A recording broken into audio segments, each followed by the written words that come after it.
안녕하세요. 반갑습니다. 총신대학교에 재직 중인 김규보 교수입니다. 이 시간 팬데믹 시대의 예배와 경건한 삶이라는 주제로 살펴볼 텐데요. 이 시간을 통해서 오늘날 이 시대를 향한 하나님의 마음을 살펴보고 오늘날 어떻게 우리가 또 예배를 드리고 경건한 삶을 살아갈 수 있을까에 대해 함께 고민해보는 시간 되기를 소망합니다.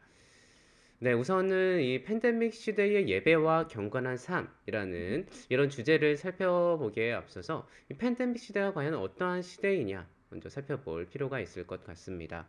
자, 팬데믹, 오늘날 너무나 익숙한 단어가 되었죠. 팬데믹, 익숙하게 많이 듣고 있는데 과연 이 단어에 대해서 여러분 얼마나 알고 계십니까? 간단하게 한번 이 시간 살펴보고자 하는데요. 사실 이 팬데믹이라는 이 용어는 헬라어 펜데모스에서 유래가 되었습니다. 이제 펜, 데모스 이 두 단어의 합성어인데요. 이 펜이라는 뜻, 이제 판게야, 여러분 이 판게야 이론 들어보셨죠? 판게야 할 때 말하는 이 모두 올의 의미를 갖고 있습니다. 네, 전체를 뜻하는 것이죠. 그리고 데모스, 인구, population, 네, 인구의 의미를 뜻하는 이 두 단어의 합성어인데요. 그래서 판데모스, 판데믹 이렇게 이야기할 때는 문자적 의미로 얘기할 때 세계적으로 모든 사람들에게 영향을 주는 그런 어떤 것을 사실 이야기하게 됩니다.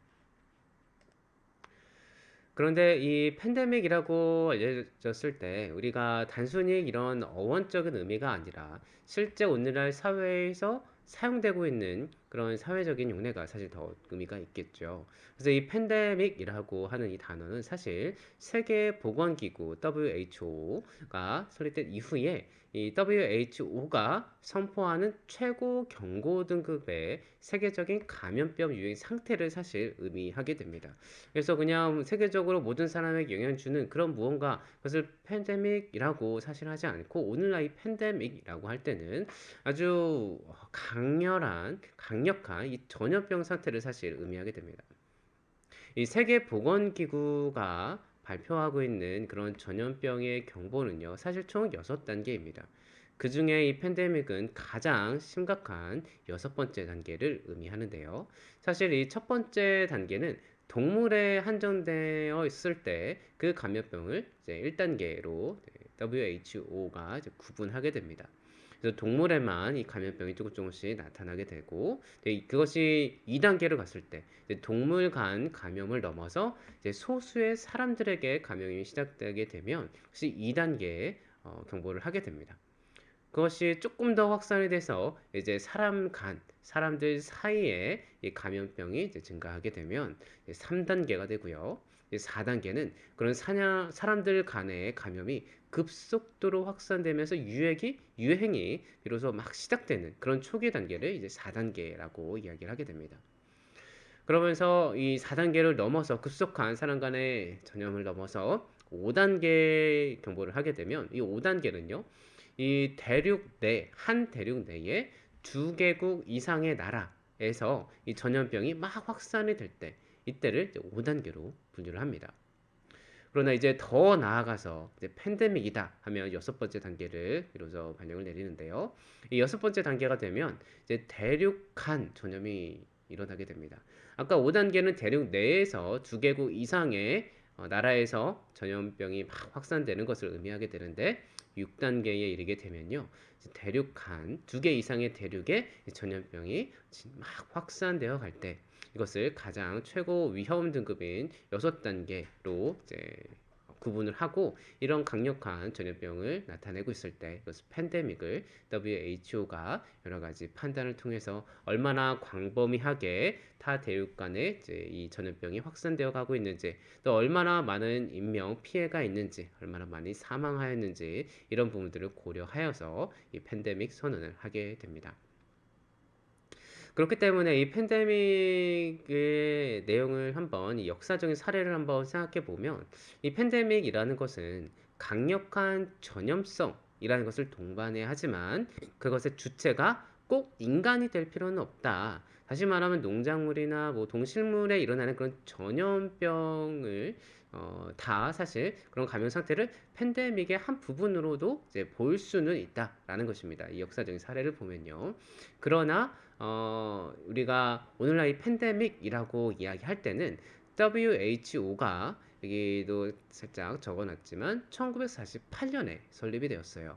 그래서 그 이전에 이러한 팬데믹 급의 전염병은 인류 역사상 뭐 많이 있었습니다. 뭐 천연두, 흑사병, 콜레라, 뭐 결핵, 뭐 다양하게 있어 왔지만 사실 WHO가 이렇게 팬데믹이다라고 선언한 것은요.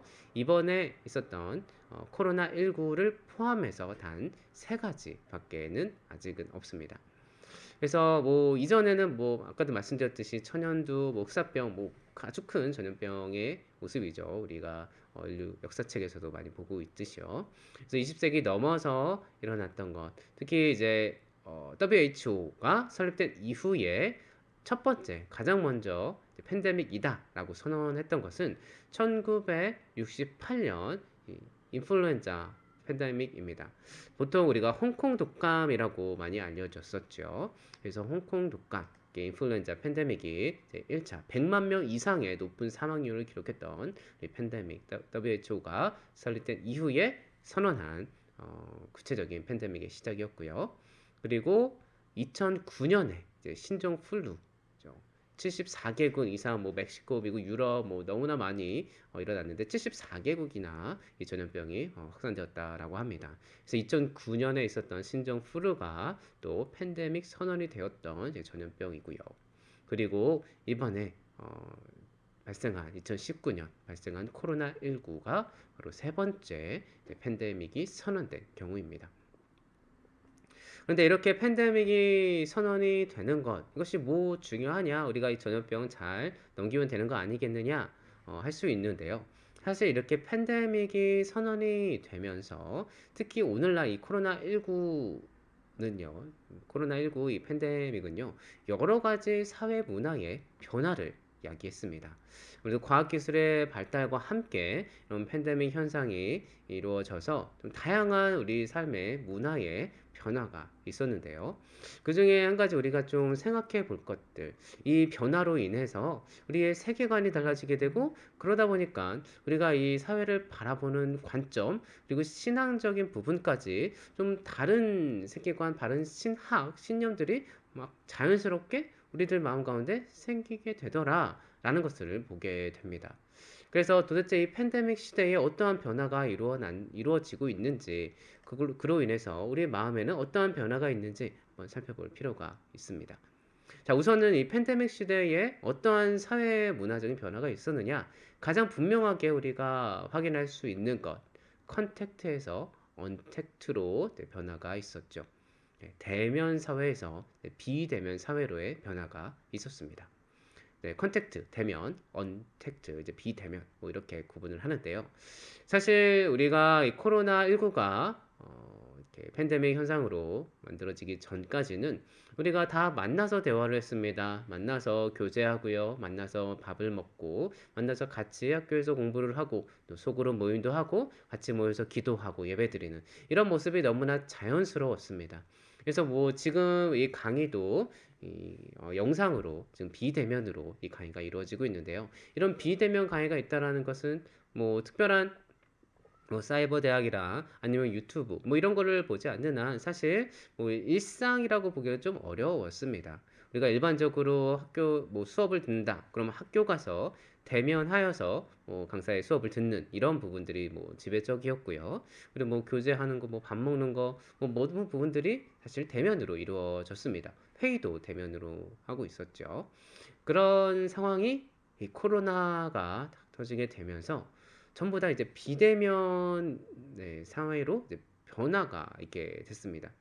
다시 말하면 접촉하면서 바이러스를 서로 옮게 되고 전염이 되기 때문에 최대한 대면하지 않는 접촉을 줄이는 방식의 사회 문화가 자연스럽게 형성이 되었다라는 거죠.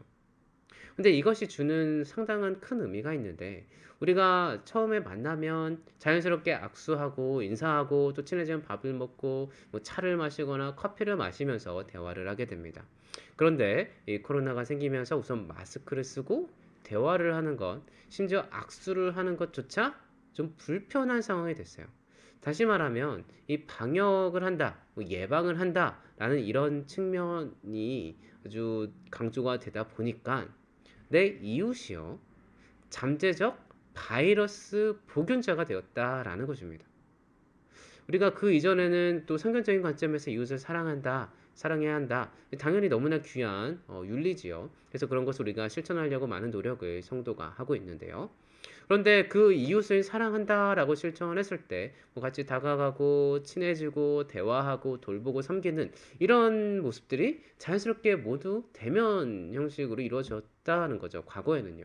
그런데 그렇게, 코로나 이후에 대면해서 이웃에게 다가가는 것이 상당히 불편한 시대가 되었다는 것입니다. 왜냐하면 이 이웃이 잠재적인 코로나 바이러스의 보균자일 수 있기 때문이에요. 그래서 이웃을 사랑해야 되는데 뭔가 이렇게 대면해서 뭐 돌보고 친교도 하고 뭔가 이렇게 인터랙션을 가져야 하는데 이 이웃이 이제 사랑의 대상이기보다 내가 저 코로나 바이러스가 오면 어떡하지? 그러면서 이웃이 경계와 위협의 대상이 되어버렸다라는 것입니다. 이것이 너무나 큰 주제예요. 사실 뭐 제가 아무래도 상담학 전공이다 보니까 심리적인 부분, 상담학적인 부분을 더 많이 좀 고려하는 부분들이 있게 되는데요. 심리적으로 이것은 너무나 불편한 상황을 만들어내게 됩니다. 우리가 서로 사랑한다라는 것, 또 편안한 마음, 안정감을 갖는 이런 부분들을 분명히 관계 안에서 포함하게 될 텐데요. 그 안정감 있는 관계, 그리고 안전한 관계, 편안한 관계가 자연스럽게 그냥 마스크를 벗고 대화를 한다라는 것, 아니면 같이 한 공간에 있는 것조차 전염성이 너무나 코로나가 컸기 때문에 이 경계해야 되고 위협을 경험하는 그 불안한 감을 막 높이고 긴장감을 높여주는 상황이 되게 되었다라는 겁니다. 심리적으로 불편한 상황이 됩니다. 심지어 여러분 악수하는 것, 우리 한국 문화에서 뭐 고개 숙여서 인사하는 것, 예의 있게 하는 부분도 많이 있지만 오늘날 악수라는 것 너무나 그냥 보편적인 인사였습니다. 만나면 반가워서 악수를 하고요. 더 친근감을 표현할 때는 가볍게 포옹도 하고 이런 부분들 자연스러운 인사였고요. 친근감의 표현이었습니다. 나는 당신에게 위협적이지 않습니다. 우리는 좋은 관계입니다. 아니면 그런 관계를 또 기대해 봅니다. 이러면서 우리가 인사하면서 처음에 만나면 악수를 하고 또 포옹을 하고 뭐 이런 모습을 보여주는데요. 사실 이 코로나가 탁 터지자마자 이제 악수를 하게 되면 어떻습니까? 불편해요. 악수하고 나서 여러분 뒤에 몰래 가서 손을 씻거나 아니면 알콜로 이렇게 소독을 하는 경우 이제 많이 보게 되죠. 심지어 그러다 보니까 이제 악수하지 않고 주먹으로 살짝 치거나 아니면 악수하는 척을 앞에서 이렇게 신용만 한다거나 심지어 어떤 곳에는요. 제가 이 코로나 이후로 한번 주일 학교를 또 같이 저희 아이와 방문을 했었는데 같이 예배를 드릴 때 코로나 뭐 초기였기 때문에도 그럴 수 있지만 이 모든 교사 선생님들이 다 비닐 장갑을 끼고 있었습니다. 아이들은 사실 비닐 장갑을 끼지 않고 이렇게 예배에 왔는데 그 비닐 장갑을 끼고 아이들과 이제 하이파이브를 하고 또 악수를 하는 이런 부분들이 있더라고요. 자, 그 모습이 무엇입니까? 영유아 아이들이 주일학교에 와서 선생님을 만나고 또 전도사님, 목사님을 만날 때 친근감 있게, 안정감 있게 서로 사랑하는 모습이어야 하는데 뭐 그렇게 표정은 하고 있지만 사실 표정도 마스크에 가려져서 정확히 보이지 않아요. 그리고 그렇게 악수를 하려고 했는데 포옹을 하려고 했는데 비닐 장갑이 탁 껴 있습니다. 그것을 보는 순간 나는 잠재적 바이러스 보균자로 느껴지는 거예요. 내가 보균자가 아닐에도 불구하고 저 사람이 나를 지금 경계하고 있구나. 내가 불편하구나. 나한테서 바이러스가 옮길 수 있는 것을 경계하고 있구나. 그러면서 이제 그 비닐 장갑을 낀 상태로 만약에 악수를 한다거나 그럴 때 한 분은 한쪽은 비닐 장갑을 꼈는데 다른 한쪽은 비닐 장갑을 끼지 않았다. 그런 상황에서 악수를 하게 되면 그것도 되게 좀 불편한 상황이 되는 거죠. 자, 이런 모습들이 조금씩 확산되어 가고 그래서 예전에 뭐 매스컴에서도 우리가 많이 봤듯이 뭐 마스크를 내려서 뭐 담배를 핀다거나 아니면 뭐 공공 기관 속에서 아니면 뭐 대중교통을 이용하는 상황 속에서 잠시 답답해서 마스크를 내리고 있을 때 그렇게 대화를 할 때 주변에서 막 지적을 하고 마스크 올려라. 근데 뭐 그런 부분에서 갑자기 버럭 화가 나서 서로 막 갈등이 생기는 이런 부분들도 우리는 종종 보게 됩니다. 자, 왜 이렇게 되느냐? 과거에는 이런 일들이 많지 않았습니다. 물론 여러 가지 뭐 정신병리나 어려움이 있고 뭐 스트레스 상황이 있는 상황 그뭐 스트레스 상황이 높은 그런 상황에서는 뭐 여러 가지 갈등과 뭐 어려움들이 있었지만 오늘날처럼 뭐 마스크 올리세요 이런 걸로 뭐 사건 사고가 그렇게 나는 일들은 사실 많지 않았죠. 그러나 요즘에는요, 그 마스크로 한마디 하는 것, 그 말을 했다고 아주 분노를 표현하기도 합니다. 짜증을 내고요. 자, 왜 그렇게 되느냐? 지금 이런 안정감이 사라지게 되었다라는 거예요. 관계 안에서 너무나 자연스럽게 이것이 하나의 이게 비대면 사회가 되면서 이 문화적으로 컨택트 한다라는 것, 문화적으로 접촉한다라는 것, 이것이 나를 위험에 노출시키는 상황이 되기 때문이다라는 겁니다. 그러다 보니까 다른 사람의 존재 자체가 사랑과 뭐 섬김, 뭐 교제의 대상이 아니라 이 다른 사람의 존재 자체가 경계와 위협의 대상이 됐고 그러다 보니 그냥 일상의 상황이 아주 긴장되고 또 불편한 상황이 됩니다. 그럼 긴장감이 높고 이렇게 경계 수준이 높다 보면 자연스럽게 우리가 다른 사람들을 수용하고 인정해주고 또 공감하는 그 폭이 점점 작아지게 됩니다. 그런 상황 속에서 뭐 사회적으로 어려워요. 사업이 잘 안 됩니다. 뭔가 평소에 잘 진행됐던 또 모임도 진행해야 되는데 또 모일 수가 없어요. 그러다 보니 나의 생계가 어려워집니다. 뭐 나는 또 되게 또 관계적인 사람이어서 많은 사람 만나서 대화도 하고 소통도 하고 그래야 하는데 그런 것이 또 어려워졌어요. 그러다 보면 이런 그 서로 수용하고 공감하고 받아들여 줄 수 있는 그런 심리적인 안정감이 조금씩 줄어들게 되면서 편안한 마음이 줄어들게 되면서 불안해지고 불편해지고 짜증의 빈도가 높아지게 되고 쉽게 분노와 갈등을 만들어내는 모습들이 만들어지게 되었다라는 것입니다. 그래서 이 컨택트 사회에서 언택트 사회로 전환되었다라는 것 이것이 사실 우리의 심리적인 상태나 그리고 여러 가지 이런 사회 환경적인 관계적인 측면에서도 실제적으로 나도 모르는 사이에 우리에게 좀 불편감과 어려움과 갈등을 야기하는 그런 상황이 만들어지게 되었다라는 것을 우리는 좀 살펴볼 수 있을 것 같아요. 자, 이것과 더불어 우리가 자연스럽게 이제 컨택트에서 언택트로 그러면서 자기를 보호하고 경계하는 부분들이 이제 만들어졌는데 이 비대면 사회가 만들어지면서 자연스럽게 이 비대면 속에서 그럼 어떻게 소통을 해야 되느냐? 이 어떻게든 컨택 접촉을 하지 않음에도 불구하고 여전히 우리는 일을 해야 됩니다. 사회생활을 해야 되고요. 또 사람을 만나서 또 회의도 진행해야 되고 또 예배도 진행해야 되고 또 여러 가지 뭐 다양한 활동들 뭐 학교는 수업을 진행해야 되고 또 여러 가지 활동들을 해내야 합니다. 그러다 보니 어떻게 해야 되느냐. 그래서 자연스럽게 이 4차 혁명과 함께 또 이 디지털 혁명과 함께 만들어진 부분들이 바로 이 디지텍트입니다. 근데 언택트가 이제 디지텍트로 가게 되었다라는 거죠. 그래서 컨택트가 대면 사회가 언택트 비대면 사회로 갔다가 이 비대면에 머물러 있을 수가 없다라는 거예요. 비대면에 머물러서는 어떠한 소통도 되지 않기 때문에 생산적인 활동을 하기가 어렵습니다. 그러다 보니 이 비대면 상황 속에서 어떻게 컨택트를 할 수 있을까? 어떻게 접촉할 수 있을까? 대면할 수 있을까? 그 부분에 어려움들을 극복해 줄 수 있도록 발전된 기술이 바로 이 디지털 기기였다라는 겁니다. 그래서 이 코로나19로 인한 이 팬데믹 이후에 갑작스럽게 다양한 이런 디지털 소통 플랫폼이나 기기들이 가히 혁명적으로 이제 발전하게 되었죠. 그러면서 자연스럽게 이렇게 영상으로 강의를 하게 되고 뭐 여러 가지 뭐 줌이나 또 여러 가지 또 플랫폼을 통해서 실시간 회의를 하게 되는 교육을 하게 되는 뭐또 예배도 줌이나 그런 형식으로 드리게 되는 이런 모습들이 바로 디지털 대면이 이루어지고 있는 그런 사회 문화적인 변화입니다. 그래서 이렇게 디지털 대면을 통해서 비대면 사회가 할 수 없었던 그런 소통들을 다양한 형태로 만들어내고 있는데요.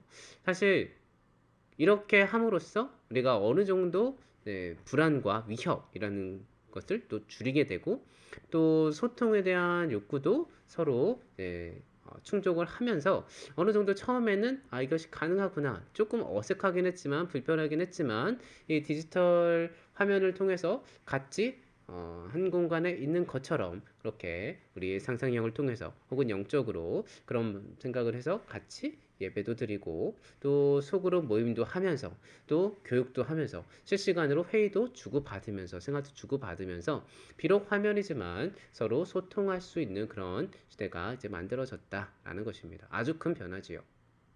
그래서 오늘날 이 디지털 대면이 너무나 익숙해져 있는 상황이고 이제 코로나19 이 팬데믹 상황이 여전히 다양한 이 코로나의 변형으로 인하여 지속되고 있는 이 현실 속에서 아직까지 이 디지털 대면이 좀 계속 주된 소통의 창구가 지금 되어가고 있는 것 같습니다.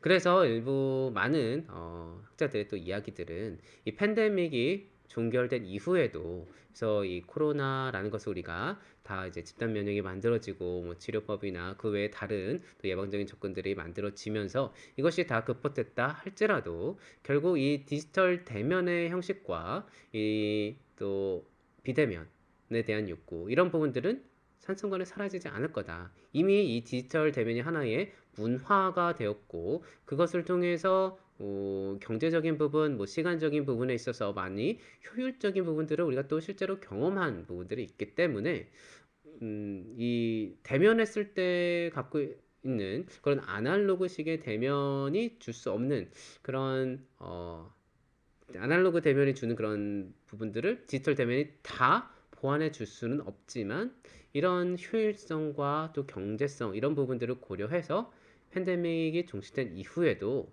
이 대면과 이 디지털 대면이 함께 공존할 것이다. 그래서 혼합 대면 사회가 될 것이다. 라고 이야기하게 됩니다.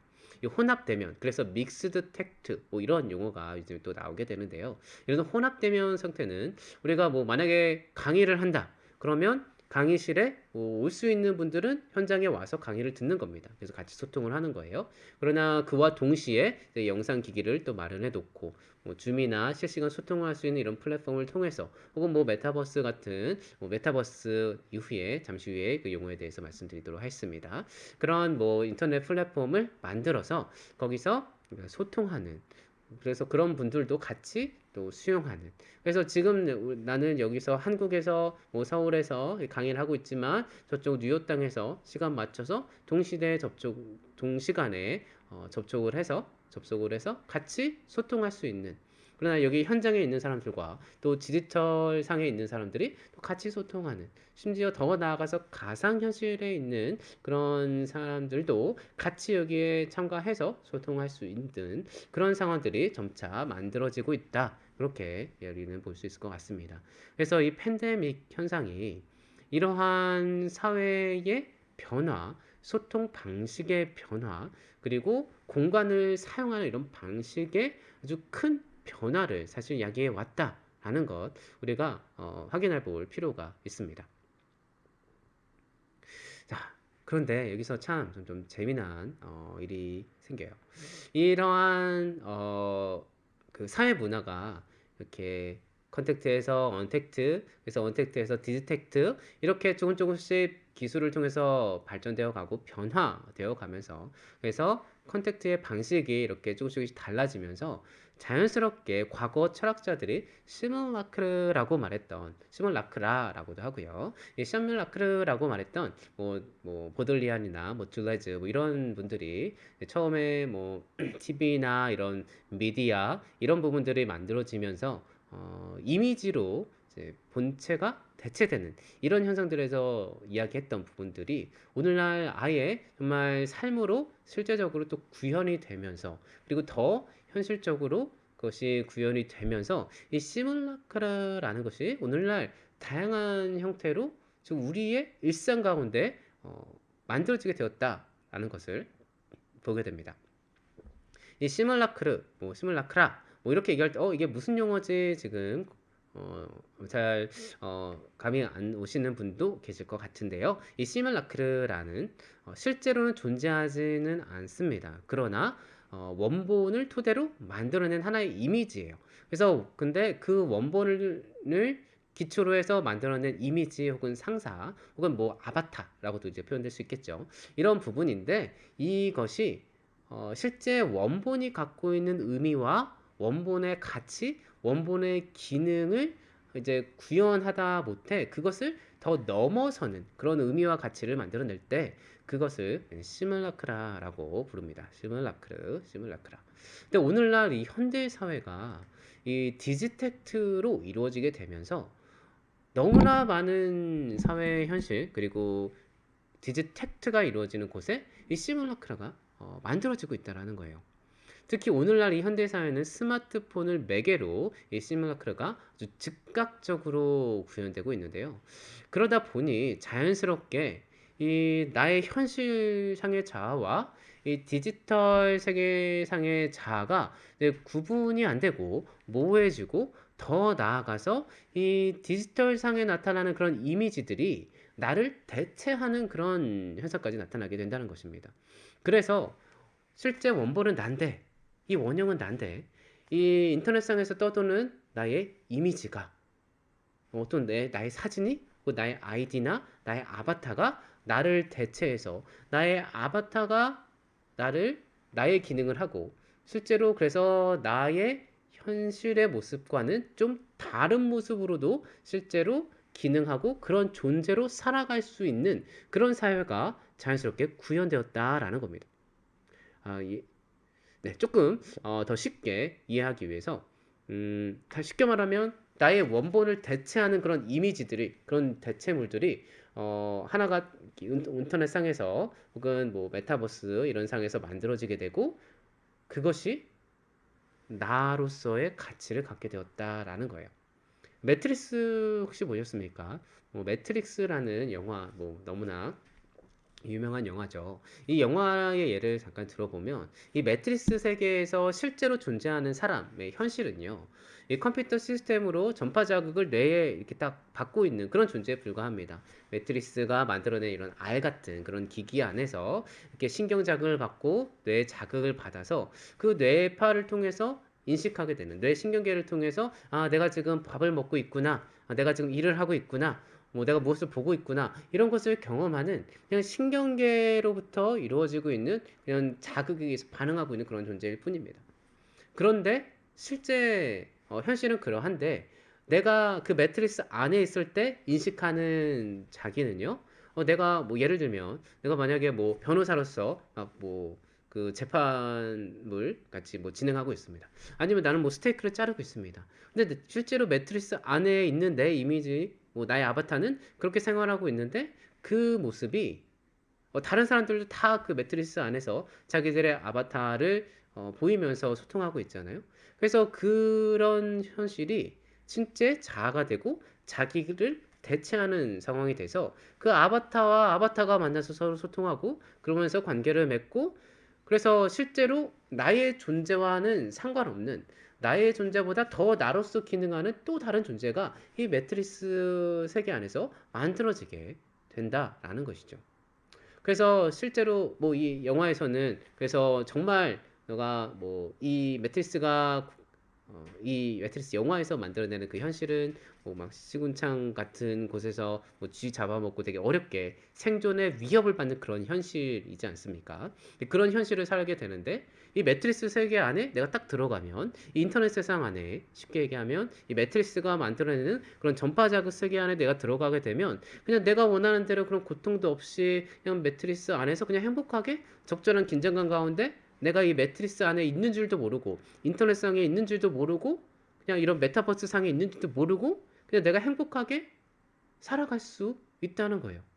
그러면 우리는 아주 심각한 고민을 하게 됩니다. 내가 이 매트리스에서도 빨간 약 먹을래, 파란 약 먹을래 이 질문을 던진 것이 현실은 정말 고통스럽고 힘들고 생존의 위협을 느끼는 그런 세상인데 그런 세상이 정말 당신이 원하는 세상입니까? 그런 세상에서 살고 싶습니까? 아니면 비록 허구이지만 뭐 매트리스 상에서 뭐 인터넷 상에서 어떤 이런 인터넷 플랫폼 상에서 허구의 세상이지만 그 세상 속에서 내가 존재하면 거기서 내가 원하는 대로 그냥 삶을 살 수가 있어요. 그 안에서 내가 그냥 행복하게 만족감을 누리면서 살 수 있습니다. 그렇다면 실제 현실의 이 고통과 위협이 있는 이 실제보다 이 매트리스 안에서의 세상이 더 행복하고 즐겁지 않겠습니까? 이런 세상에서 살 거예요? 아니면 이런 현실에서 살 거예요? 이런 질문을 던진다라는 겁니다. 실제로 그래서 이 현실보다 더 만족감과 즐거움을 줄 수 있도록 만들어내는 그런 시대를 이 매트리스가 이제 묘사하고 있었다라는 거죠. 자, 이런 상황 속에서 우리가 이런 동일한 질문을 받는다면요. 실제 현실은 되게 힘들고 어렵습니다. 그런데 가상의 플랫폼 상에서 내가 아주 멋지게 나를 대체하는 아바타를 만들어 놨어요. 그리고 거기서 내가 뭐 친구도 사귀고요. 아주 그 안에서는 아주 멋진 이미지로 내가 원하는 대로 다 멋지게 아바타를 행복하게 만들어 놨습니다. 그러면 나는 오늘 이 시대를 어떻게 살아갈 것이냐?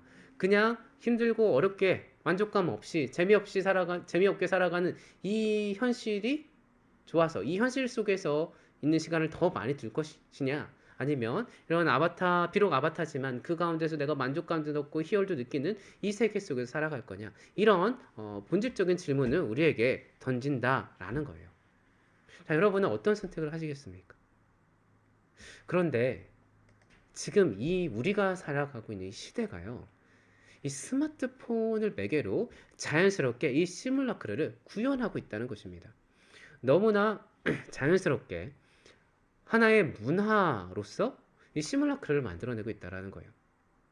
이게 무슨 소리야? 지금 매트리스 세상 아닌데? 네, 이 매트리스라는 이 영화는 이것을 좀 더 과장해서 훨씬 더 진보된 그런 사회를 만들어내고 있지만 오늘날 이 스마트폰을 매개로 자연스럽게 만들어지고 있는 이 오늘날 현대 사회 문화가 낮은 형태의 지금 이 시뮬라크를 지금 만들어내고 있다는 겁니다. 뭐 쉽게 얘기하면 방금 뭐 매트리스를 예를 들었으니까 낮은 형태의 그 매트리스 세상을 지금 만들어가고 있는 중이다라고 볼 수 있다는 거예요.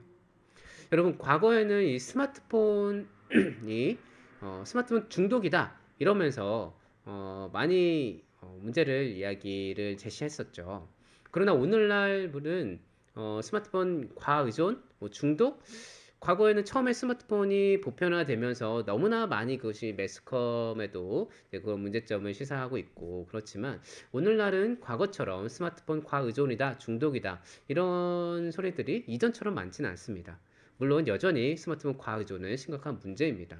그래서 잘 예방하고 적절하게 대처해야 되는 것 중요한 접근이죠.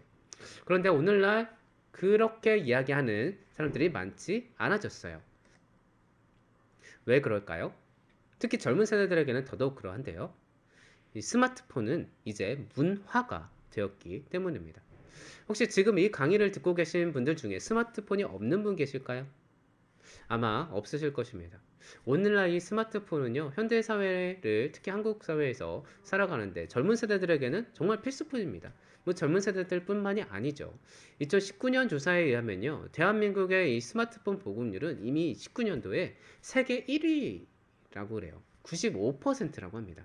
어마어마한 숫자죠. 그래서 실제로 이 스마트폰이 없으면요, 친구랑 사귀거나 또래 모임에서 적절하게 뭐 소통하고 또 뭐 어떤 회의를 하거나 일을 하는 것도 점점 어려워지고 있는 상황이 오늘날 현대 상황입니다. 스마트폰을 통해서 대화하고 스마트폰을 통해서 뭐 친구를 만들고 게임도 하고 SNS에 접속하기도 하죠.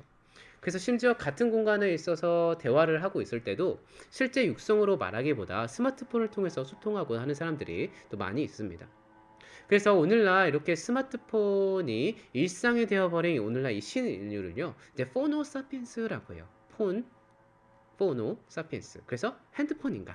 스마트폰을 원래 우리가 호모 사피엔스 그래서 지혜로운 인간이라고 하죠.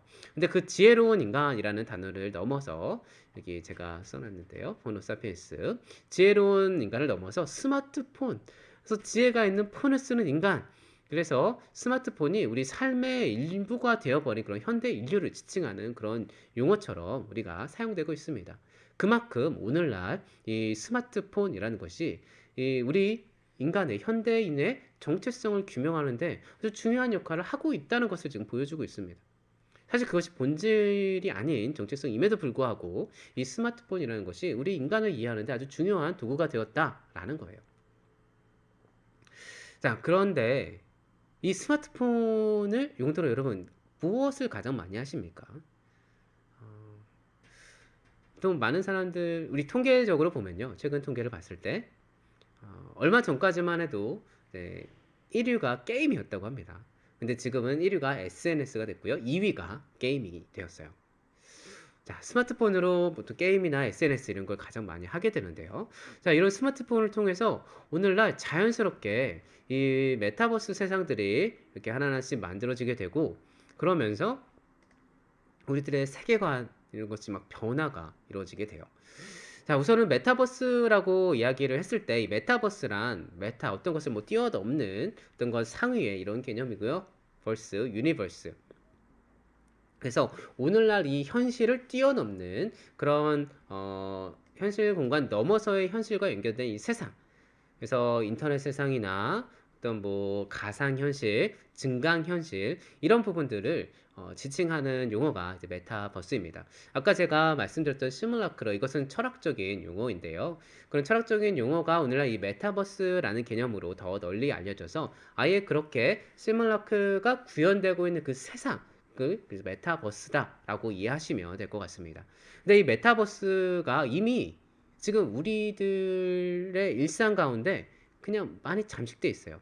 우리가 4차 혁명 일어나고 팬데믹 이후에 메타버스라는 용어가 많이 익숙해졌는데 사실 그 이전부터 이런 용어들은 다른 형태로 주목받지는 않았지만 계속 제시가 되고 있었는데요. 사실 이 부분들이 이미 우리가 사용하고 있었던 내용들입니다. 이 라이프 로깅이라는 거 메타버스 1.0 뭐 이렇게 메타버스 2.0 요즘에 이렇게 구분을 하는데요. 이 라이프 로깅이라는 거 여러분 다 SNS 하시는 분 많이 계시죠? 뭐 페이스북, 인스타그램 이런 부분에 혹은 과거에 여러분 싸이월드 뭐 이런 부분에 미니홈피에 뭐 자기의 사진도 올려놓고 글도 적어놓고 이랬죠. 이런 부분들 그래서 사람이나 사물을 경험하는 그런 일상의 정보를 데이터 형식으로 디지털화 시켜서 사진으로 올려놓던 뭐 그림으로 올려놓던 뭐 글로 올려놓던 그런 것들을 수집하고 저장해 놓는 그런 플랫폼이라는 거죠. 그런 플랫폼, 라이프 로깅, 우리의 삶을 여기에 로그인한다라는 거예요. 그래서 인스타그램이나 페이스북이나 과거 뭐 싸이월드나 그런 인터넷 플랫폼들이 바로 이미 메타버스를 구현하고 있었다라는 겁니다. 그것을 메타버스라고 얘기하고 있었다라는 거예요. 쉽게 말하면 우리의 일상을 넘어서는 어떤 가상상에서 인터넷상에서의 또 다른 세상을 구현하고 있고 그 세상 속에서는 사실 나의 존재가 아니라 내가 창조해낸 나의 아바타, 내가 만들어낸 나의 이미지가 그 현상 속에서 사용하고 생활하고 있었다라는 거예요. 그래서 이미지와 이미지가 만나서 막 친구를 맺고 이미지와 이미지가 소통을 하는. 근데 그 이미지가 실제 나냐? 내가 아닐 수도 있다라는 거죠. 내가 남자이지만 나는 여자의 아바타, 여자의 이미지, 여자 아이디를 놓고 소통할 수도 있는 거고요. 그래서 상대방이 솔직히 말해서 이렇게 이 메타버스 세상 속에서 SNS 세상 속에서 친구를 맺게 되면 그 사람이 정말 뭐 남자인지 여자인지 나이는 정말 이 사람이 지금 뭐 30살이다 라고 했는데 정말 30살인지 10대인지 아니면 50대인지 제대로 알 수가 없다는 거예요. 뭐 직업이 뭐 저는 뭐 학생입니다 라고 했는데 학생이 아닐 수도 있다라는 거죠. 왜냐하면 내가 볼 수 있는 이 대상은 이 상대방이 만들어낸 이 아바타, 이 이미지밖에 없기 때문입니다. 자, 이런 세상들이 점점 만들어지고 있어요. 그러다 보니 우리들 세계관도 조금씩 달라지게 되는데요. 잠시 후에 그런 달라지는 세계관에 대해서도 살펴보도록 하겠습니다. 그래서 이 메타버스가 이렇게 만들어지면서 이 라이프 로깅, 뭐 거울 세계, 뭐 거울 세계는 이 현실 세계를 디지털 세상으로 이제 투영하는 이미 여러분들 뭐 운전하시는 분들은 이미 다 사용하고 계십니다. 뭐 구글 얼스, 카카오 지도, 뭐 티맵, 뭐 이런 부분들 이미 우리가 살고 있는 이 현실, 뭐 지도 이런 것들을 이 디지털화 시켰죠. 그래서 디지털화를 시켜서 이미 내가 자동차 어디 목적지를 딱 정하면 그 목적지를 어떻게 가는지 시뮬레이션을 보여주고 그걸 따라가게 됩니다. 우리의 세상을 이미 이 가상 세상 속에서 만들어 놓고 구현하고 있다라는 거죠. 그리고 실제로 오늘날 뭐 또 기술은 그 현실 세계에 이렇게 딱 이것을 보여주잖아요. 뭐 이정표나 이런 부분도 그냥 유리창에 뭐 자동차 운전할 때 딱 보여주게 되는 뭐 요즘은 그 구글 글래스 같은 거 증강현실이라고 하는데 이 현실 세계에 있는 대상에 디지털 데이터를 투영하는 아까는 현실 세계를 디지털 세상으로 만들었어요. 이 거울 세계라고 했을 때는 그래서 현실의 이 지형을 내비게이션으로 만들고 뭐 이런 부분들을 우리가 뭐 거울 세계라고 한다면 이 증강현실이라는 것은 과거에 여러분 포켓몬고 해보신 분 계시다면 이해하실 텐데 이 현실이에요. 현실의 모습 속에 뭐 갑자기 뭐 포켓몬스터가 나와서 막 뛰어들고 그래서 그 몬스터를 잡는 뭐 이런 일들 뭐 구글 클래스를 썼는데 현실의 어떠한 대상 뭐 사물 뭐 가방이 딱 나왔습니다. 근데 이 가방을 봤더니 아 이 가방은 뭐 어떤 브랜드의 뭐 얼마짜리다 이런 부분들이 이 구글 글래스가 옆에서 정보를 제공해 준다라는 거죠. 그래서 이 현실 세계에 있는 대상에 대한 이 디지털 데이터를 이렇게 만들어 주는 것 이건 역시 네, 증간 현실이라는 이름으로 하나의 메타버스를 지금 형성하고 있는 부분입니다. 지금 오늘날 우리들이 사용하고 있는 현실들 가운데 포함되고 있는 거죠. 그리고 더 나아가서 뭐 로블록스, 제페토, 뭐 세컨드 라이프 이건 뭐 오늘날 다양한 게임이라든지 아니면 게임을 넘어서 사업 현장 혹은 뭐 콘서트 현장, 뭐 다양한 엔터테인먼트, 문화 이런 현장을 만들어내고 있는데요. 그래서 하나의 이제 가상 현실을 만들어냈고 그 가상 현실 속에서 다양한 유저들이 자기들의 아바타를 만들어내서 거기서 생활하고 거기서 친구 맺고 거기서 실제로 뭐 자기의 뭐 음악도 만들어서 거기서 공연도 하고 콘서트도 하든 거기서 심지어 어떤 분들은 상담도 하는 뭐 그런 일들이 오늘날 만들어지고 있습니다. 그래서 이렇게 메타버스 1.0이 이미 오늘날 사회에 아주 많이 우리에게 잠식되어 있고요.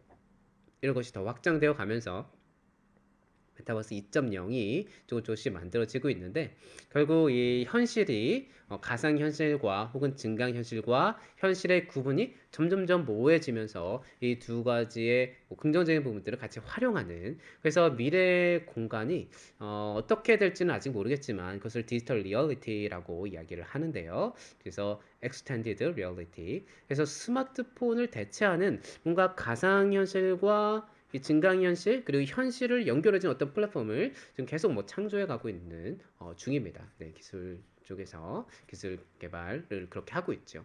그래서 이런 형태의 또 문화가 또 만들어지게 된다면 또 다른 문화라는 것, 또 다른 어떤 공간이 오늘날 현실과 가상현실 사이에 혹은 가상현실 안에 혹은 현실 안에 이제 만들어질 가능성이 생기게 될 겁니다.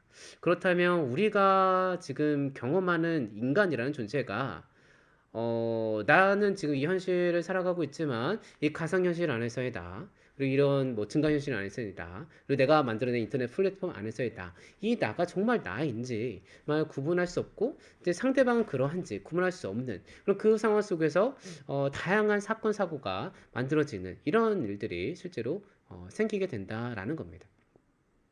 그래서 이런 현실 속에 있다 보면요. 실제로 이 디지털 공간 속에 나는요, 이제 디지털 미라는 부분들이 이제 만들어지게 되는데, 이런 공간 속에서는요, 실제 내가 누구인지 증명할 필요가 없습니다. 만약에 예를 들어서 여러분이 뭐 메타버스 세상 속에서 뭐 제페토의 얘기를 들어볼게요. 오늘날 10대, 20대가 참 정말 많이 사용하고 있고 그 안에서 자기 아바타를 만들어서 거기서 생활하고 있고 심지어 어떤 대학교는요, 코로나 상황 가운데, 팬데믹 상황 가운데 신입생 환영회 나 뭐 여러 가지 소그룹 모임들도 이 제페토 안에 혹은 이 로블록스 안에 이렇게 만들어서 활용하기도 합니다. 네. 거기서 실제로 우리가 팬데믹 상황 가운데 모이기 어려우니까 아바타를 만들어서 이 캐릭터를 만들어서 이 캐릭터 안에 대학 뭐 신입생 환영회 이렇게 만들어 놓고 플랫폼을 만들어 놓고 그쪽으로 참여해라. 그래서 그 안에서 아바타와 아바타가 서로 만나서 안녕 나는 몇 학번 누구야 이렇게 얘기를 하면서 신입생 환영회를 하고 오리엔테이션을 진행했다라는 겁니다. 근데 실제로 그 사람의 얼굴이 누군지 남자인지 여자인지 뭐 구분할 수가 없어요. 아바타만 보고 아바타끼리 이야기를 하고 대화를 했다라는 거죠. 자, 이런 공간들이 점점점 현실에 구현되고 있고 그런 것에 익숙해지고 있는 세대들이 점점점 오늘날 많아지고 있는데 이런 사회 속에서는요, 실제 나를 증명할 필요가 없어요. 왜냐면 내가 지금 뭐 이 화면에 앉아 있는지, 그래서 여기서 어떠한 기능을 하든, 뭐 내가 직장이 무엇이든, 내가 뭐 남성이든 여성이든, 생김새가 이런 모습이든 아니든, 뭐 아바타는 그것을 반영해 주지 않습니다. 내가 그냥 원하는 대로 창조할 수 있어요. 내 피부색도 바꿀 수 있고요. 머리카락도 바꿀 수 있고, 뭐 내가 입은 옷도 바꿀 수 있습니다. 그래서 심지어 요즘에는요, 이 메타버스 이런 세상, 이 디지털 세상 가운데 이제 명품을 이제 로고 같은 걸 이렇게 넣어서 만들어내서 이 명품 회사들이, 브랜드 회사들이 이 안에서 이 안에서도 명품을 만들어 놓고 나는 이 명품을 또 놓고 비싸게 또 팔고 있어요. 근데 그것을 또 어떤 사람들은 사서 나는 이런 것도 살 수 있는 사람이야. 나 멋지지. 그러면서 이 안에서도 또 아바타한테 패션을 만들어 주고 있는 뭐 그런 모습들도 오늘날 이루어지고 있습니다. 그래서 이 뭐 경영, 경제를 하시는 분들도 이 시대 속에 이런 현상 속에서 어떻게 또 경영 경제 시장을 또 만들어낼 수 있을까? 어떤 곳에는 어떤 플랫폼에서는 아예 땅을 사기도 합니다. 뭐 서울 지역도 사놓고 서울 지역에 뭐 어디 뭐 어느 지역을 딱 사서 내가 미리 선점해주고 그 지역을 오기 위해서는 비용을 내야 한다거나 이러면서 또 수익을 창출하는 이런 모습들도 오늘날 점점 만들어지고 있죠. 그래서 디지털 트윈이라는 것, 그래서가 이제 하나의 시뮬레이션을 또 오늘날 현실을 하나 또 가상현실 속에 만들어냈고, 아, 실제로 만약에 이런 일이 일어나면 어떻게 될까? 어떻게 우리가 반응할 수 있을까? 이런 부분들을 실제로 보여주게 됩니다. 하나의 또 예를 들면 이 디지털 트윈까지 개념은 아니지만 이제 군사훈련, 미군의 군사훈련을 할 때 전쟁이라는 것을 우리가 전쟁 훈련을 해야 되는데 실제로 폭탄이 터지고 그러면 상당히 뭐 비용도 많이 들고 또 위험하고 그러다 사고가 나기도 하고 그렇지요. 그러다 보면 PTS도 더 나타나게 되고 사실 이런 부분들은 군인들의 PTSD라는 외상 후 스트레스 장애 같은 거를 예방하는 측면에서 오늘날 많이 사용하고 있는 훈련인데요. 이런 증강현실, 뭐 가상현실 이런 걸 만들어냅니다.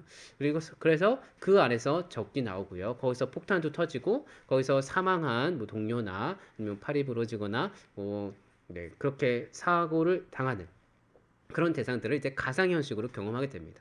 그러면 나는 그 총을 들고 이 가상현실 속에서 훈련을 하면서 이 전쟁이라는 것을 미리 경험하고, 그러나 이게 가상현실이기 때문에 실제로 내가 상해를 입지는 않지만, 실제로 폭탄이 터져서 내가 다치거나 그런 위험성은 줄여가지만, 그 현장을 미리 경험해 보면서 미리 시뮬레이션을 통해서 내가 어떻게 경험하고, 어떻게 변화를 줄 수 있을지, 어떻게 대응할지를 이제 훈련한다라는 겁니다.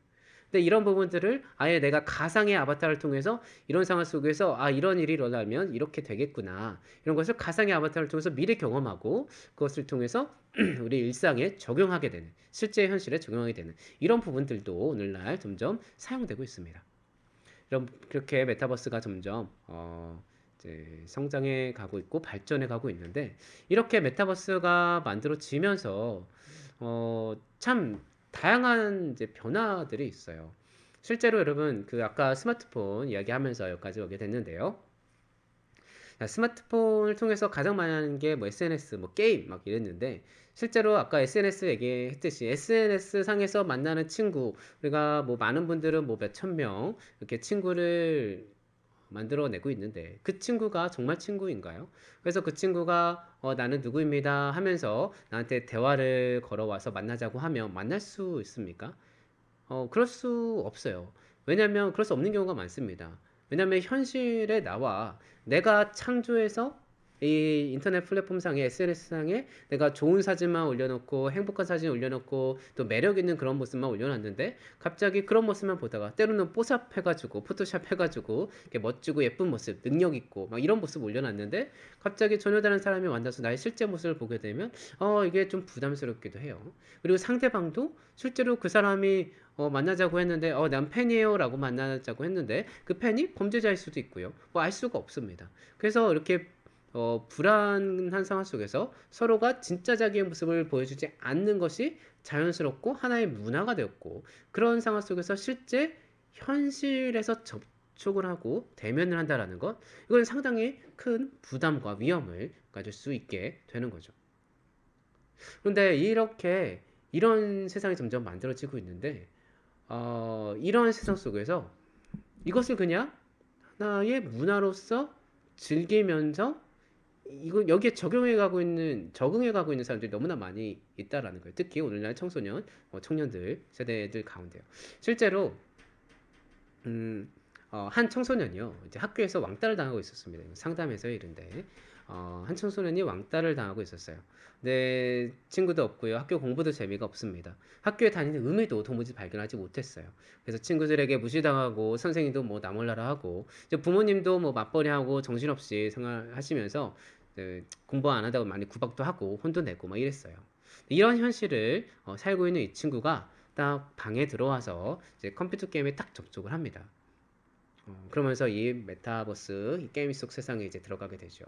자, 그 순간 이 친구의 인생이 달라집니다. 이 친구의 아바타가, 아이디가 딱 게임에 딱 등장하게 되면요, 이미 접속하고 있던 게임 속 친구들이요 막 환영하고 대화를 시도합니다. 어떻게, 야, 그 무기 얻었어? 야, 너 그거 어떻게, 그래서 그 몬스터 어떻게 잡았어? 야, 너 아바타 그 레벨 어떻게 올렸어? 그 무기 어디서 구했어? 야, 이 몬스터는 어떻게 잡지? 어디서 우리 뭐 할까? 이러면서 현실 속에서는 아주 무시당하고 환영받지 못했고 완전히 그냥 소외당했던 그 친구가 이 뭐 아무래도 이 게임 속 세상에서 오랜 시간을 쓰고 또 소위 현질이라고 하죠. 이제 현금을 투자해서 뭐 아바타의 레벨도 올려놓고 좀 멋지게 꾸미고 막 이러다 보니까 이 메타버스 세상 속에서는요, 이 인정받고 이 게임 속 세상 속에 인정받고 환영받는 존재가 되어버린 거예요. 자, 그렇다면 아까 빨간 약, 파란 약 생각이 나죠. 자, 이 학생에게 의미 있는 세상은 어떤 세상일까요? 현실에서 무시당하고 아무도 인정해주지 않고 소외받고 있는, 그래서 내가 원하는 대로 내가 행복한 삶이 전혀 없는 그런 왕따로서 사는 그런 세상. 이 친구에게 의미 있는 세상일까요? 아니면 내가 들어가자마자 친구들이 말 걸어주고, 비록 내가 한 번도 본 적은 없지만 아이디로 통해서 이렇게 소통하고만 있지만 아바타로 같이 게임하고 있는 대상이지만 자기를 인정해주고 나를 환영해주고 또 나를 뭐 리더처럼 대해주는 이런 사람들이 있는 이런 게임 속 세상이 더 이 친구에게 의미 있는 세상일까요? 어디서 더 이 친구가 시간을 많이 보내고 싶어 할까요? 이 친구에게 의미 있는 현실은요, 자연스럽게 왕따 당하는 원본으로서의 내가 있는 이 세상이 아니라 이 게임 속에서 사랑받고 스펙 좋은 이 시뮬라크로서의 자아, 이 메타버스 세상 속에서의 자아가 되게 됩니다. 그래서 자연스럽게 이 게임 속에서의 자아가 현실에서 왕따 당하고 무시당하고 있는 그런 자기를 대체하게 돼요. 그러다 보니 많은 사람들이 이해를 안 하죠. 야, 게임 속에서 왜 그렇게 빠져 있어? 아, 안 되겠다. 너 공부해야 되니까 부모가 게임 막 없애버려요. 그럼 이제 난리가 납니다. 왜냐면 그 게임 속에서 내가 오랜 시간을 쓰고 관계를 맺고 때로는 물질을 투자하면서 만들어냈던 그 나를 대체하는, 나보다 때로는 더 가치 있고 더 의미 있는 존재였던 그 나의 아바타가 갑작스럽게 사라져 버리면요, 나를 대체하고 나보다 더 의미 있는 상황이었는데 이것이 인정할 수가 없는 상황입니다. 그래서 이 게임 속 사건 때문에 현실에서 범죄가 이어지기도 하는 것이죠. 게임 속에서 이 메타버스 세상 속에서 만들어진 내가 창조한 자아가 현실에서 하나님께서 창조한 나를 대체하는, 나보다 더 중요한 자아가 되어버렸기 때문입니다. 이거는 너무나 사실 중요한 이슈들입니다. 오늘날 가상현실이 그리고 증강현실이 좀 더 구현되고 있고, 그러다 보니까 이 메타버스 세상을 아주 빠르게 이제 대중화시키면서 실제로 이런 시뮬라크르 자아, 이 메타버스 자아를 너무나 많이 또 쉽게 한순간에 만들어낼 수 있어요. 실제로 우리가 지금 이 강의를 듣고 있지만 여러분 만약 인터넷으로 듣고 있다, 아니면 스마트폰으로 듣고 있다, 지금 옆에서 SNS 하면서 아니면 다른 유튜브 보시면서 한순간에 지금 이 강의실이 아니라 다른 현장으로 우리는 순식간에 이동할 수 있습니다. 그렇다면 현실은 지금 이 앞에 있지만, 현실은 내가 지금 컴퓨터 앞에서 좀 강의를 듣고 있지만, 사실 나의 실제 존재는 이 강의실에 있는 것이 아니라 내 뭐 아이디가 있는 어떤 다른 뭐 플랫폼, 인터넷 플랫폼, 아니면 뭐 다른 뭐 게임, 혹은 뭐 유튜브 앞에 있는 자아가 될 수 있다라는 거죠. 자, 이렇게 문화가 이렇게 만들어지면서 자연스럽게 다양한 이 마음의 문제, 영혼들 보면 문제가 생기게 됩니다. 어떤 문제들이 생기게 되느냐 살펴보도록 할게요. 이렇게 시뮬라크르 문화 혹은 메타버스의 문화가 자연스럽게 문화로 형성되게 되면요. 자연스럽게 이 세상이 구현하고 있는 그 세상의 세계관이요. 우리들의 심령 가운데 심겨지게 됩니다. 이렇게 시뮬라크르, 메타버스의 세상을 문화로 살아가는 사람들은요. 자연스럽게 그 세계관을 받아들이게 돼요. 오늘날 뭐 지금 이렇게 뭐 시뮬라크르다, 뭐 메타버스다 이렇게 강의를 통해서 우리가 뭐 지식적인 정보로 우리가 이 시뮬라크르와 메타버스를 경험하지 않죠. 실제로 우리는 그냥 이미 메타버스 세상을 누리고 있습니다. 스마트폰을 쓰면서 거기에 이미 나도 들어가 있고요. 오늘날 젊은 세대들 디지털 네이티브라고 말하는 이 젊은 세대들은 그리고 어린 세대들은 그냥 자연스럽게 그냥 이런 세계관들을 그냥 받아들이게 됩니다. 문화로서 자연스럽게 받아들이게 돼요. 그러면 문화가 되었다라는 것. 이 문화가 참 무서운 것은요. 어떤 것이 이 문화가 된다라는 것은 너무나 사실 문화라는 것은 자연과 반대되는 속성이 있습니다. 그래서 이 문화는 자연에서 이루어지는 자연 질서를 넘어서 또 그 문화를 창조한 누군가의 목적과 인위성을 반드시 포함하고 있습니다. 그런데 그 목적과 인위성이라는 것이 하나의 문화가 형성이 되면요. 자연스럽게 아무런 비판 없이 그 문화의 소비자들에게 그 문화가 심겨진다는 거예요. 그 목적과 인위성이요. 그래서 이 자연과 반대되는 속성, 이 자연을 거슬러서 어떠한 인위성과 목적을 갖고 어떤 문화를 만들었는데 그것이 문화가 되는 순간 너무나 자연스럽게 우리의 세계관에 그 문화가 자리 잡는다라는 겁니다. 그래서 아까 뭐 이 시뮬라크르 뭐 메타버스 이런 문화 속에 우리가 살다 보면요. 자연스럽게 이 문화가 구현하고 있는 자아들이 뭐예요? 그 메타버스 자아, 뭐 시뮬라크르 자아, 뭐 어떤 식으로 표현을 하던 이 인터넷상에서 내가 창조해낸 이미지, 내가 창조해낸 그 아바타, 내가 창조해낸 그 무언가가 나보다 중요해지고 그 나의 아바타와 아이디 뭐 이런 부분들이 다른 사람들의 다른 유저의 아바타 아이디와 막 소통하면서 서로 친구 맺고 관계를 맺고 이 속에서의 세상을 살아가고 있기 때문에 이것이 더 중요해지고 내가 창조해낸 이미지가 중요해지고 심지어 그것이 나인 줄 우리는 착각하고 살게 된다라는 거예요.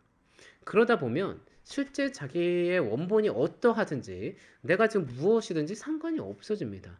왜냐하면 나보다 더 인터넷 플랫폼 상에서 내가 실제로 만나지도 않고 만날 필요도 없는 그러나 너무나 소통하고 있고 이 안에서도 뭐 경영 경제, 이 시장 경제가 이루어지고 있고 사회적인 소통이 이루어지니까 이 내가 만들어낸 창조해낸 SNS 같은 게임 같은 그런 아바타, 시뮬라크르, 자아, 뭐 메타버스 세계 속에서의 그 자아가 실제로 내가 더 원하는 대로 멋있는 그런 이미지로 내가 원하는 바대로 나를 대체하고 있는 그런 모습들이 오늘날 이루어지고 있다는 거예요. 그러다 보면 자연스럽게 이렇게 나를 대체하는 이미지, 내가 창조해낸 이 자아가 이 나를 변화시켜 갑니다. 나를 대체해 가요. 그리고 이것이 나인 줄 압니다. 그러면서 나의 존재의 의미가 내가 창조해낸 존재로 변화되게 된다는 거죠. 그러다가 뭐 여러분 그래서 오늘날 현장에 이런 현실 속에서 많이 나타나고 있는 모습 중 하나가 여러분 카페인 우울증이라고 들어보셨습니까? 카페인 우울증. 커피를 많이 마셔서 생기는 우울증이 아니라 카카오톡, 페이스북, 인스타그램 우울증입니다. 이렇게 이런 SNS 계정이 많으면 많을수록 우울증의 빈도와 강도가 높다는 그런 상관관계를 밝히는 그런 연구 결과들이 있다는 거예요. 왜냐하면 이렇게 내가 창조해낸 이미지가 오늘날 내가 아님을 깨닫고 결국 이제 이런 인터넷 세상은 스마트폰이 꺼지거나 뭐 인터넷 접속이 꺼지게 되면 나의 현실의 나랑 비교가 될 수밖에 없죠. 현실에 따라 돌아갈 수밖에 없죠. 그런 이런 뭐 소위 현자 타임, 현실을 깨닫고 자기를 깨닫는 이런 시간을 갖게 되면 우울해하고 막 분노하게 돼요. 그래서 카페인 우울증이 생긴다라고 이야기를 하는 겁니다. 다른 사람들을 보면서 좋은 이미지, 뭐 멋지게 여행하는 장면, 대부분 그렇게 좋은 것들, 행복한 사진들을 올리고 있으니까요. 계속 비교하게 되고, 근데 나도 그렇게 올렸는데 다른 사람은 더 행복해 보이고, 그러다 보면 나는 계속 우울해지고 힘들어지고, 나의 현실은 왜 이럴까? 비교하면서 점점점 힘들어지게 되는 겁니다. 그럼 그런 모습을 벗어나기 위해서 더 실제로는 뭐 3분 요리를 해서 먹고 있지만 뭐 예쁘게 플레이팅을 해서 막 고급 호텔 요리를 먹는 것처럼 막 꾸미기도 하고요. 뭐 좋은데 여행을 가는 것처럼 사진을 각색하기도 하고 뭐 포토샵을 통해서 뭐 어떤 걸 만들어내기도 하고 그런 뭐 거짓된 이미지들을 또 만들어냅니다. 근데 그것이 현실과 다를 때 좀 불편하게 되고 어려운 마음을 갖게 되고 이런 현상들이 이제 이루어지게 되는 거죠. 자, 이런 현상 속에서 이런 그 문화가 자연스럽게 이런 문화를 경험하면서 살아가는 이런 세대들에게 야, 너는 하나님의 형상이야. 라고 이러한 말씀의 의미는요. 이전 모더니즘 세대, 뭐 이런 문화를 경험해보지 않았던 세대와는 전혀 다른 해석을 보이게 됩니다.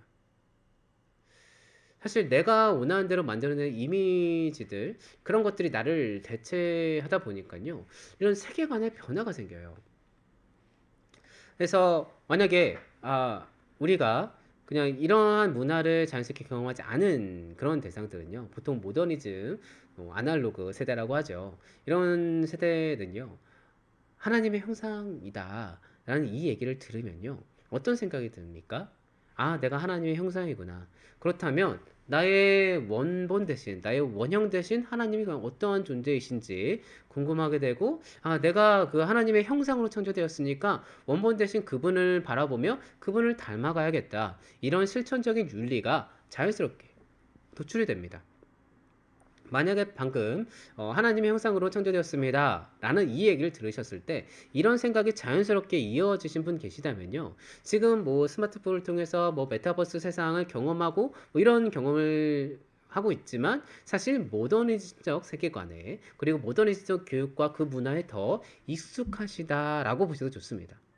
그런데 오늘날 이 디지털 네이티브다, 뭐 아니면 뭐 호모 사피엔스다, 더 나아가서 메타 사피엔스다, 뭐 이런 식의 문화를 더 경험하고 있는 그런 세대들은요, 원본보다 더 원본 같은, 원본의 가치보다 더 의미 있는 가치를 갖고 있는 그런 내가 창조해낸 메타버스 상의 자아, 시뮬라크르 자아가 있어요. 메타버스가 따로 있습니다. 그 안에서의 나아가 또 있어요. 그렇기 때문에 이런 세대들은 자연스럽게 누가 가르쳐 주지 않았는데 하나님의 형상이구나 라는 얘기를 들으면요. 아, 내가 하나님의 형상이구나. 그렇다면 내가 이제 원본의 의미가 없어요. 내가 창조해낸 것에 의미가 있기 때문에 내 원본의 의미를 대체해버립니다. 그래서 원본 대신 하나님 관심 없어요. 무관심합니다. 내가 하나님의 형상이야? 그럼 내가 하나님의 형상을 담고 있으니까 내가 행복한 것이 하나님이 행복하겠네. 내가 즐거운 걸 하나님이 즐거워하시겠네. 내가 기뻐하는 것을 하나님이 기뻐하시겠네. 내가 행복하면 되겠구나. 내가 사랑하면 되겠구나. 그러면서 실제로 성경이 계시하고 있는 그 하나님 상관없어요. 관심이 없습니다. 그러니까 말씀 안 봐요. 하나님 어떠한 존재인지 관심 없어요. 그냥 자기가 하나님의 이미지를 내가 원하는 대로 창조해 버립니다. 그리고 실제로 그렇게 창조해낸 이미지는요, 자기의 이미지를 투영하고 있는 거죠. 그러면서 자기가 결국 하나님이 되어 버립니다. 왜요? 실제 원본으로서의 의미가 퇴체되는 것이 너무나 익숙하고 그것이 자연스럽게 문화적으로 심겨져 있는 그런 사고방식들이 심겨져 있기 때문입니다. 그러다 보니 하나님조차 자기 이미지로 창조해버리게 되는 거죠. 그리고 그렇게 자기가 만들어낸 하나님, 자기가 경험한 하나님, 이것이 내가 경험한 하나님이야. 나는 하나님을 이렇게 생각해.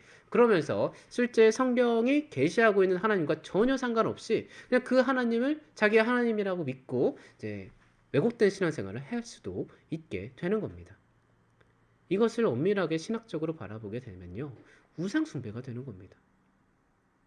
과거 이스라엘 백성들이 모세가 오지 않자 금송아지를 만들어내서 이것이 너희의 하나님이다 이러지 않습니까? 다른 신이라고 얘기하지 않았어요. 다른 이미지를 만들어 놓고 이것이 너의 하나님이다. 그러면서 자기들의 우상들, 자기들의 욕망들을 투영해 놓고 금 송아지에 그리고 거기다 하나님을 입혀버린 겁니다. 이런 동일한 현상이 오늘날 너무나 자연스럽게 이런 메타버스 세상들을 매개로 이 디지텍트가 만들어낸 이 문화 속에서 자연스럽게 우리도 모르게 심겨져 가고 있다라는 거예요. 지금 이렇게 스마트폰과 우리 분리될 수 없는 포노 사피엔스가 우리는 되어가고 있고요. 이런 메타버스 세상이 즉각적으로 구현되고 있는 이런 세상 속에서 이렇게 종교적인 보편 진리, 뭐 하나님의 계시, 원본으로서의 하나님 이런 것에 전혀 관심 없어 하는 이런 세대들, 이런 사회적인 변화 속에서요. 우리 그리스도인들은요, 성도는요, 보편적인 절대적인 진리로서 하나님의 말씀, 이 복음을 제시하고 있고요. 이 복음으로 뭐 상담을 하고, 복음으로 교육을 하고, 복음으로 목회를 하고 있습니다. 그것이 우리의 사명이죠. 이런 세대들 속에서 우리는 어떻게 살아가야 하고, 어떠한 예배를 또 드려야 하는가, 아주 심각한 고민이 필요한 주제들입니다. 더 나아가 이런 현상 속에서 뭐 다양한 팬데믹으로 인한 영혼들 몸에 문제가 생겨요.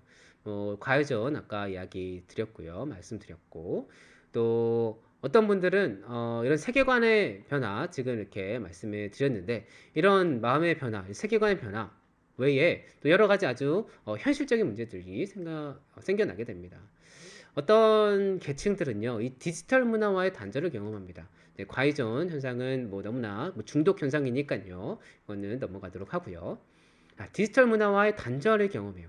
이건 자의적인 단절과 타의적인 단절을 구분해서 볼 수가 있습니다. 이 자의적 단절이다라는 것은요, 그냥 이런 디지털로 이루어지는 현실이 아닌 것이 불편한 사람들입니다. 나는 지금 이 나의 모습, 이것이 진짜고, 이런 현실이 참 뭐 만족스럽고 만족스럽지 않건, 이런 것이 나의 자아라고 생각하고 살아가고 있는데, 이 디지털 세상 속에서는요, 그런 것이 그런 자기를 보지 못하게 해요. 그리고 다른 사람들의 이미지, 다른 사람들의 실제 모습을 보지 못하게 합니다. 상당히 불편한 상황이 만들어지게 되는 거죠. 그래서 이런 것들이 불편하게 느껴지는 분들은요, 자의적으로 단절합니다. 나는 스마트폰 갖지 않을 거야. 나는 이 현실에 집중하기 위해서 스마트폰, SNS 안 할 거야. 그래서 심지어 오늘날 뭐 카톡이나 SNS, 뭐 인스타 계정 이런 것들을 안 갖고 의도적으로 안 갖고 계신 분들도 계십니다. 심지어 뭐 직장 생활에서도 카톡 계속 연락 오고 그 상황에서 소통하는 부분들이 불편해서 아예 뭐 카카오톡이나 이런 뭐 SNS 메신저 같은 것도 이제 하지 않는 분들도 요즘에 종종 계시는데요. 그런 부분들을 자의적 단절이라고 볼 수 있을 거예요. 그런데 이렇게 자의적으로 단절을 했을 때 어떻게든 뭐 디지털 문화 이렇게 단절을 경험했을 때 자연스럽게 디지털 문화에서 공유되고 있는 세계관들의 변화 이런 부분들이 여기서 또 거기서 소유되고 공유하고 있는 그런 정보들로부터 소외당하는 일이 있을 수 있겠죠. 뭐 관계적으로도 소외당할 수 있고요. 근데 이런 자의적인 단절은 그래도 자기가 선택했으니까 그런 부분들을 충분히 감내할 수 있을 겁니다. 어떤 목적에 의해서, 의도에 의해서 선택을 한 거니까요. 그런데 문제는 또 타의적 단절이 있을 수 있다는 겁니다. 이런 디지털 문화를 경험하기 위해서는요, 사실 경제적인 바탕이 어느 정도 있어 줘야 합니다.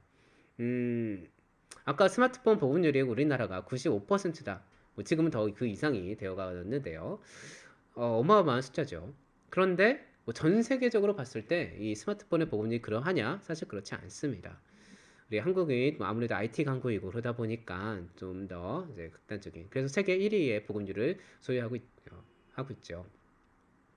그러다 보니 이런 경제적인 약자, 이 디지털 소외계층이 생긴다라는 거예요. 내가 오늘날 스마트폰을 구입하려고 하면 비용이 정말 많이 듭니다. 그러나 뭐 기술, 뭐 기능들이 뭐 너무나 많이 발달이 되다 보니까 그것을 소비하기 위해서는 그만큼 또 비용을 지불을 해야 돼요. 비용이 너무 비쌉니다. 스마트폰을 사기 위해서 뭐 신형 뭐 스마트폰이 나왔다. 그럼 정말 많은 돈을 지불을 해야 돼요. 근데 그 돈을 우리가 다 지불할 수 있느냐? 뭐 그럴 수 없는 불편한 경제적으로 좀 소외된 사람들이 있을 수 있겠죠. 스마트폰을 구입하는 것 자체가 어려운 그런 계층들, 디지털 소외 계층들입니다. 경제적 약자 어려워요.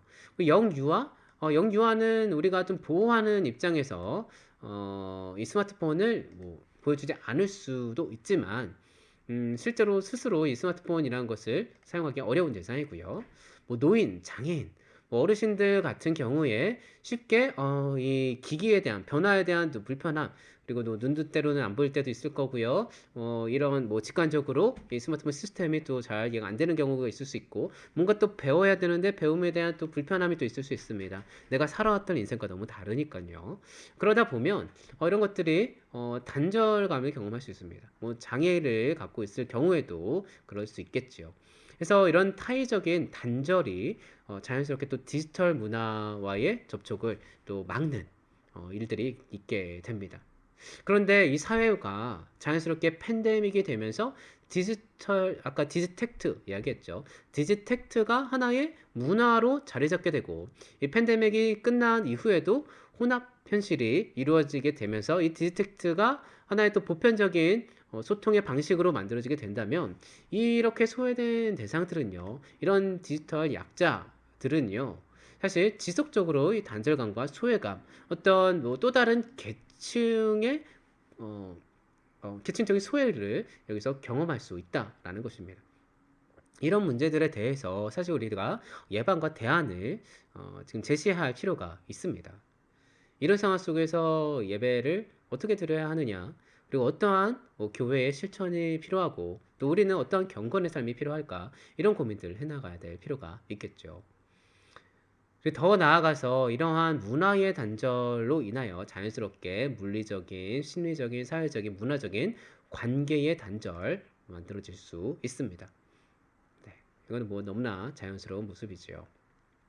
그러다 보니 오늘날 뭐 여러분 뭐 많이 들어보셨을 겁니다. 멘탈 데믹 현상이 일어나요. 이제 팬데믹, 이것은 전염병, WHO가 얘기하고 있는 전염병의 경고 수준을 얘기하고 있지만, 이 멘탈 데믹이라는 것은요, 오늘날 현대사회가 이렇게 만들어지면서 이 팬데믹 현상 이후에 우리의 정신건강에 문제가 나타났을 때 그런 부분들을 멘탈 데믹, 이런 것들이 하나의 막 전염병처럼 이런 정신건강의 문제들이 막 이루어지고 있다는 거예요. 이런 부분을 지금 멘탈 데믹이다라고 부르고 있습니다.